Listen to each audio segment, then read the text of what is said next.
अस्सलाम वालेकुम दोस्तों। आज बात करने वाले हम लोग रोड ऑडिट की, यानी सिटीज़न का जो रोड है उसका ऑडिट किस तरह से कर सकते हैं सिटीज़न। कुछ लोग हम सुनते हुए मिलता है कि रोड कल ही बनी थी आज टूट गई, या कुछ 6 महीने पहले बनी थी, 1 साल पहले बनी थी, आज इसकी ये हालत है। तो सिटीज़न सिर्फ क्या कंप्लेन कर सकते हैं, क्या ऑडिट भी कर सकते हैं। तो आज हम बात करेंगे सिटीज़न रोड ऑडिट की। तो रोड ऑडिट होता क्या है? पहले रोड ऑडिट का मतलब कि इंजीनियर बनना नहीं होता। इसका मतलब होगा कि गवर्नमेंट के रिकॉर्ड को ग्राउंड रियलिटी से मैच करना। अगर फाइल कुछ और बोले और सड़क कुछ और, तो प्रॉब्लम सड़क में नहीं सिस्टम में है। अब सिटीजन क्या कर सकते हैं? तो पहले कुछ 7 स्टेप याद रखना है कि सिटीजन उस तरह से उसको चेक कर सकते हैं। सड़क की विड्थ यानी चौड़ाई, क्या उतनी ही चौड़ाई दी गई है जितना मतलब पास किया गया है या उससे कम है। सरफेस की क्वालिटी, रोड के सरफेस की, ऊपरी तह की, क्रैक्स है क्या, कुछ गड्ढे है क्या, या अनइवन लेयर, यानी इसका मतलब सब बराबर है कि ऊपर नीचे ऐसे कुछ भी बना दिया गया है। ओके। फिर होता है ड्रेनेज के लिए, बारिश का पानी रुक सकेगा या बह जाएगा, ये चीज़ चेक करना। फिर होता है फुटपाथ, क्या सड़क से आने जाने वाले लोगों के लिए, उनके लिए है कि नहीं अलग सा कुछ बना हुआ, या सिर्फ नाम का है। फिर स्पीड ब्रेकर साइंटिफिक है या जानलेवा स्पीड ब्रेकर। फिर स्ट्रीट लाइट और रिफ्लेक्टर, यानी सड़क के किनारे जो स्ट्रीट लाइट है या रिफ्लेक्टर है वो सही स्टाइल में बनाया कि नहीं। और स्कूल और हॉस्पिटल के पास सेफ्टी क्या है। ओके। फिर एक रूल याद रखो, 24 घंटे से ज़्यादा पानी जमा यानी कंस्ट्रक्शन डिफेक्ट है। ओके। अब आते हैं दूसरी चीज़ पे, RTI, right to information, citizens का एक हथियार। अगर सच में ऑडिट चाहते हो तो सिर्फ वीडियो बनाने के साथ में आरटीआई डालना भी होगा। आरटीआई में पूछो रोड का सैंक्शन कॉस्ट कितना है, कितना पैसा लगा, कॉन्ट्रैक्टर का नाम क्या है, कितना लेंथ लंबी और चौड़ाई अप्रूव किया गया है, कंस्ट्रक्शन डेट कभी है, वारंटी पीरियड कभी है, क्वालिटी टेस्ट रिपोर्ट पूछो। तो एक आरटीआई रिप्लाई पूरी कहानी आपको बता देगा।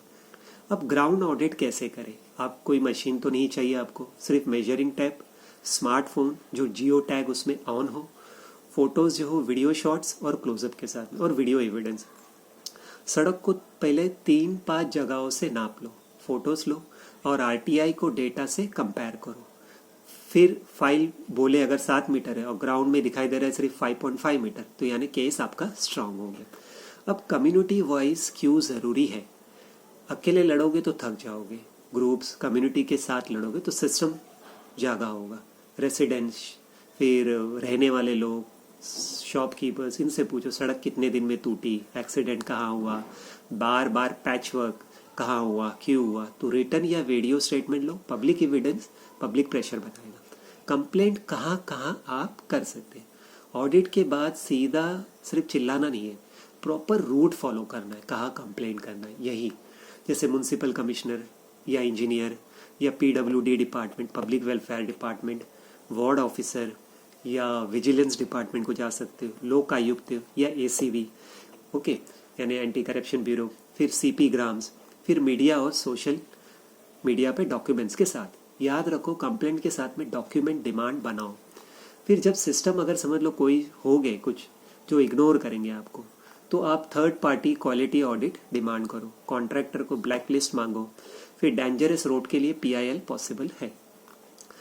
सड़क खराब हो सकती है लेकिन अकाउंटेबिलिटी खराब नहीं होनी चाहिए, आप अकाउंटेबिलिटी पूछो। अब citizen road audit score board में हर रोड को आप 10 में स्कोर कुछ लगाओ, जैसे उसका सरफेस कैसा है 2.2, ड्रेनेज का है कि नहीं 2.2, सेफ्टी कैसी है 2.2, फुटपाथ कैसे 2, ड्यूरेबिलिटी कितनी है 2। तो लो स्कोर यानी ऑफिशियल एक्शन डिमांडेड होगा। तो हम सड़क टूटना एक्सीडेंट नहीं होता, ये तब होता है जब सिटीजन चुप रहते हैं। जब सिटीजन ऑडिट करता है तो सिर्फ सड़क नहीं बनती, पूरा सिस्टम सही तरीके से चलता है। तो अगर आप चाहते हो ओके कि आपके रोड अच्छी तरह से रहे, तो रोड को अच्छी तरह से ऑडिट करना सीखो।